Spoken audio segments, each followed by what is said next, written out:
నమస్తే. నేను doctor Srinivas Julluri, senior surgical oncologist. October మంత్ని ప్రపంచమంతటా కూడాను బ్రెస్ట్ క్యాన్సర్ అవేర్నెస్ మంత్ లాగా సెలబ్రేట్ చేసుకుంటుంటారు. క్యాన్సర్ ఏంటి, సెలబ్రేషన్ అని అనొచ్చు మీరు. సో సెలబ్రేషన్ ఎందుకు అంటే it is avoidable, it is easily caught, easily treated and easily cured అనే అవగాహనని పేషెంట్లకి, ఆడవాళ్ళందరికీ కూడా చేర్చాలనే ఉద్దేశంతో దాన్ని సెలబ్రేషన్ లాగా చేస్తారన్నమాట.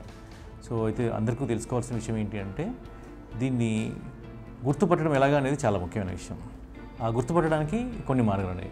సో ఈ చేతికి కంతి తగిలితే మీరు డాక్టర్ దగ్గర వచ్చి చూపించుకోవడం అనేది ఒక రకంగా గుర్తుపట్టడం. లేదు అసలు మనకి క్యాన్సర్ అనేది డౌట్ కూడా రావట్లేదు, అయినా సరే దాన్ని గుర్తుపట్టే అవకాశం ఉందన్నమాట. అంటే క్యాన్సర్గా మనకి ప్రస్ఫుటంగా తెలిసే లోపల దాన్ని గుర్తుపట్టే విధానాలు ఉన్నాయన్నమాట. వాటిని స్క్రీనింగ్ టెస్ట్ అంటారు. సో బ్రెస్ట్ క్యాన్సర్ని మనం టెస్ట్ల ద్వారా అది బయటపడే లోపలే దాన్ని గుర్తుపట్టే ప్రయత్నం చేయడాన్ని బ్రెస్ట్ క్యాన్సర్ స్క్రీనింగ్ అంటారు. దాంట్లో ముఖ్యమైన టెక్నిక్ ఫాలో అయ్యేది ఏంటి అంటే మ్యామోగ్రఫీ అనే టెక్నిక్ ఫాలో అవుతారు. మరి ఇది స్క్రీనింగ్ ఎవరు చేసుకోవాలి, ఎప్పుడు చేసుకోవాలి అనేది పెద్ద ప్రశ్న. మన దేశంలోనే కాదు, ప్రపంచమంతటా కూడాను అందరూ ఫాలో అయ్యేది ఏంటంటే American cancer association guidelines, American radiological association guidelines, ACOG అంటారు, American college of obstetrics and gynaecologist, వాళ్ళందరూ గైడ్లైన్స్ని బట్టి చూసుకుని చేస్తారు. క్లుప్తంగా చెప్పాలి అంటే వాళ్ళందరూ అడ్వకేట్ చేసేది ఏమిటి అంటే between 40 and 50 years of age screening అనేది స్టార్ట్ చేసుకోవాలి అంటారు. 40 and 50 years ఆఫ్ ఏజ్లో కొంచెం తక్కువ ఫ్రీక్వెన్సీలో బయటపడతాయి కాబట్టి వాళ్ళకి 2 yearsకి ఒకసారి కానీ 3 yearsకి ఒకసారి కానీ చేసుకోవచ్చు అంటారు. అదని యావరేజ్ రిస్క్ అంటారు. అంటే కమ్యూనిటీలో అందరిలాగా ఉండే రిస్క్ని యావరేజ్ రిస్క్ అంటాం. అలా యావరేజ్ రిస్క్ ఉన్న వాళ్ళకి once in 2 or once in 3 years is enough అనమాట. That's good to kind of catch a breast cancer అని అర్థం. అలాగే 50 years దాటిన తర్వాత నుంచి 74 ఏళ్ళ వరకు కూడాను వాళ్ళందరూ చెప్పేది ఏంటి అంటే ఎవ్రీ ఇయర్ యాన్యువల్ మ్యామోగ్రామ్స్ చేసుకోండి అంటారు. అయితే మ్యామోగ్రామ్స్ చేయడం మూలంగా మరి నిజంగా మనం ఏమైనా లైఫ్ని కాపాడగలుగుతామంటే yes, we are able to save. Mammography మూలంగా క్యాన్సర్ని గుర్తుపడితే మనం 30 నుంచి 50% మార్టాలిటీ రిస్క్ అంటాం దాన్ని. అంటే మరణం సంభవించేదాన్ని మనం తగ్గించగలుగుతాం మ్యామోగ్రఫీ చేయడం మూలంగా. దాన్ని తొందరగా గుర్తుపట్టడం మూలంగా, చిన్న దశలో గుర్తుపట్టడం మూలంగా, సరైన వైద్యాన్ని తొందరగా స్టార్ట్ చేయడం మూలంగా we are able to save more women. ఇంతే కాకుండా ఆల్మోస్ట్ 60 to 80% పేషెంట్స్కి, ఇప్పుడు యంగర్ పీపుల్ కదా, 40 to 60 అంటే వాళ్ళు they are actually younger people, వాళ్ళకి బ్రెస్ట్ని సేవ్ చేసే అవకాశం పెరుగుతుంది. సో ఈ ముఖ్యోద్దేశాల కోసం అని చెప్పేసి మ్యామోగ్రఫిక్ స్క్రీనింగ్ అనేది అడ్వకేట్ చేస్తాం. సో ఇది ఒకటే కాకుండా ఇంకోటి ఏమిటి అంటే ఈ మ్యామోగ్రఫిక్ స్క్రీనింగ్ అనేది లీడ్ టైం అంటాం. ఎవరికైతే ఎలాగో క్యాన్సర్ వచ్చే అవకాశం ఉన్న వాళ్ళు వాళ్ళని తొందరగా గుర్తుపట్టడం మూలంగా వాళ్ళకి వైద్యం తొందరగా చేసేసి వాళ్ళ మరణం సంభవించే అవకాశం తగ్గించగలుగుతాం మనం. సో ఇది మ్యామోగ్రఫిక్ స్క్రీనింగ్ వల్ల వచ్చే ముఖ్యమైన అడ్వాంటేజ్. మరి మ్యామోగ్రఫీ టెక్నిక్స్ ఉన్నాయి. సో కామన్గా మనం అందరం చేసేది ఎక్స్రే మ్యామోగ్రామ్ అంటాం దాన్ని. సో దాంట్లో 2D మ్యామోగ్రామ్ ఉంటుంది, 3D మ్యామోగ్రామ్ ఉంటుంది. What is commonly available 95% of the వరల్డ్లో ఉన్నది ఏంటి అంటే 2D mammogram, that is advocated. ఎవరికైతే హై రిస్క్ ఉంటుందో, ఫ్యామిలీస్ స్ట్రాంగ్గా ఉంటుందో, 2D మ్యామోగ్రామ్లో అనుమానంగా ఉందో వాళ్ళకి 3D మ్యామోగ్రామ్ కూడా అడ్వకేట్ చేస్తాము. రెండోది ఏంటి అంటే ఇది కాకుండా కొందరికి బ్రెస్ట్ డెన్స్గా ఉండొచ్చు, ఎక్స్రే మ్యామోగ్రామ్ సరిపోకపోవచ్చు, దాంట్లో క్లియర్ కట్గా రాకపోవచ్చు, వాళ్ళకి అది కూడా ఎక్స్రే మ్యామోగ్రామ్ కూడా ప్రిఫర్ చేసేది ఏంటంటే డిజిటల్ మ్యామోగ్రామ్ అనేది ప్రిఫర్ చేస్తాం. డిజిటల్ మ్యామోగ్రామ్తో ఉద్దేశం ఏంటి అంటే అది కంప్యూటర్లో స్టోర్ అయి ఉంటుందన్నమాట. దాని పిక్చర్ని మనం ఎన్లార్జ్ చేసుకుని చూడగలుగుతాం, దాన్ని మ్యాగ్నిఫై చేసుకుని మన ఫోన్లో ఫోటోని ఎట్లాగైతే పెద్దగా చేసి చూస్తామో ఒక చిన్న డీటెయిల్ కోసం, అలాగే అలా పెద్దగా చేసి చూసే అవకాశం ఉంటుంది. మనకి ఎప్పుడైతే అనుమానం ఉంటుందో మ్యామోగ్రామ్లో అది నిజంగా క్యాన్సర్ కాదని చెప్పేసి దాన్ని చూసుకుంటాం అనమాట. అలా చూసుకోవడానికి డిజిటల్ మ్యామోగ్రామ్ హెల్ప్ చేస్తుంది. ఇదే కాకుండా దీని కోరిలేషన్ కోసం x ray mammogram with ultrasound correlation అది చేయగలిగితే వాళ్ళకి బెటర్ క్వాలిటీ రిపోర్ట్స్ వస్తాయి మనకి.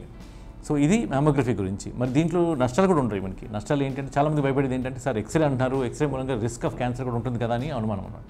అయితే ఫార్చునేట్గా ప్రపంచంలో ఎక్కడ స్టడీస్లో కూడాను ఆ రిస్క్ అనేది అంత పెద్దగా కాదు. నెంబర్ 1. నెంబర్ 2, మనం మాట్లాడుకుంటే ఇప్పుడు కొత్త టెక్నాలజీ అంతా కూడా డిజిటల్ టెక్నాలజీ. డిజిటల్ టెక్నాలజీ ఏమవుతుందంటే amount of radiation used is less. So ఆటోమేటికల్గా రిస్క్ ఆఫ్ క్యాన్సర్ అనేది తగ్గిపోయినట్లు లెక్క.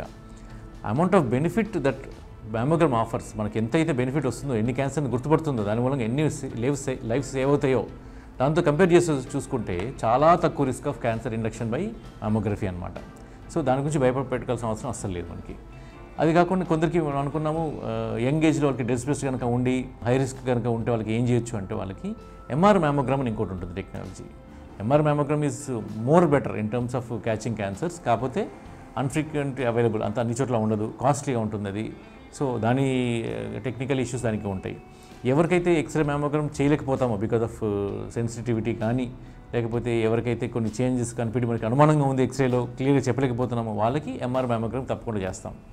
అదే కాకుండా ఇప్పుడు కొందరికి ఫ్యామిలీ హిస్టరీ ఉంటుంది, కొందరికి జెనెటిక్ మ్యుటేషన్స్ కూడా ఉంటాయి. అంటే బ్రాకా మ్యుటేషన్ అంటాం దాన్ని. ఫ్యామిలీలో జీన్స్ కనుక వచ్చి ఉంటే వాళ్ళకి, ఆ మ్యుటేషన్ ఉన్న వాళ్ళకి స్ట్రాంగ్ ఫ్యామిలీ హిస్టరీ అంటే మదర్కి కానీ సిస్టర్స్కి కానీ వాళ్ళకి కనుక ఉంటే, so this very strong family history కింద లెక్క. అది కూడా ఎస్పెషల్లీ విత్ బ్రాకా మ్యుటేషన్ అంటాం దాన్ని. ఫెమిలియల్ క్యాన్సర్ జీన్ అనేది కనుక ఉంటే కనుక వాళ్ళు they need to go for at younger age, less than 45 years of 50 years ఏజ్ లోపల వాళ్ళకి they will be prefer to go for MR mammogram అనమాట. అదే కానీ మీ అంతా మీరు ఎంఆర్ మ్యామోగ్రామ్ అనేది పోకూడదు. యాజ్ డాక్టర్స్ మేము సజెస్ట్ చేసి మేము పంపిస్తాము. సో ఎవరికైతే అనుమానం ఉంటుందో, వాళ్ళ రిస్క్ ఎక్కువ ఉంది అని అన్నా కానీ, లేకపోతే వాళ్ళకి డౌట్స్ కనుక ఉన్నప్పుడు మా ఫ్యామిలీ చాలా స్ట్రాంగ్ ఫ్యామిలీ హిస్టరీ ఉంది అంటే ఎలా చేయాలనే దానికి తప్పకుండా మా హెల్ప్ తీసుకోవాల్సి ఉంటుంది. తమంతట తాముగా గూగుల్లో చదివేసి కానీ రిసీవ్ తీసుకోవడం పద్ధతి కాదు. అంటే ఏమవుతుందంటే అవన్నీ చూసేసేసి ప్రతిదాన్ని అనుమానాస్పదంగా చూసేసుకుంటూ ఉంటాం, ప్రతిదానికి భయపడిపోతూ ఉంటాం. సో యాంగ్జైటీ రిలేటెడ్ ఇష్యూస్ ఎక్కువ అవుతాయి. అసలు క్యాన్సర్ కంటే కూడా ఈ కొసరు ప్రాబ్లమ్స్ పెద్దగా ప్రాబ్లం చేస్తాయి. అలా కాకుండా ఉండాలి అంటే క్వాలిఫైడ్ మెడికల్ డాక్టర్స్ మనకి అవైలబుల్ ఉన్నాం మేమందరము. సో మా హెల్ప్ తీసుకుని మీరు ఫ్యామిలీ స్క్రీనింగ్ ప్రోగ్రామ్ని ఒకటి తయారు చేసుకోవచ్చు. ఇది కాకుండా మనం హై రిస్క్ పాపులేషన్స్ అంటాం. హై రిస్క్ పాపులేషన్స్ అంటే ఏంటి అంటే ఇప్పుడే అనుకున్నాం, జెనెటిక్ మ్యుటేషన్ కనుక ఉన్నా కానీ లేదా స్ట్రాంగ్ ఫ్యామిలీ హిస్టరీ ఉంటే కనుక, సో వాళ్ళకి ఏంటంటే ఇండెక్స్ కేసు కనుక ఏదైతే ఉందో ఆ ఇండెక్స్ కేసు సపోజ్ వాళ్ళకి ఇది 40 years ఏజ్లో వచ్చింది అనుకోండి, ఈ ఫ్యామిలీ మెంబర్స్ స్క్రీనింగ్ని ఒక దశకం ముందరే స్టార్ట్ చేసుకోవాలి. అంటే 40 years వాళ్ళకి క్యాన్సర్ వచ్చి ఉంటే వీళ్ళు 30 years అప్పుడే స్క్రీనింగ్ స్టార్ట్ చేసుకోవాలి.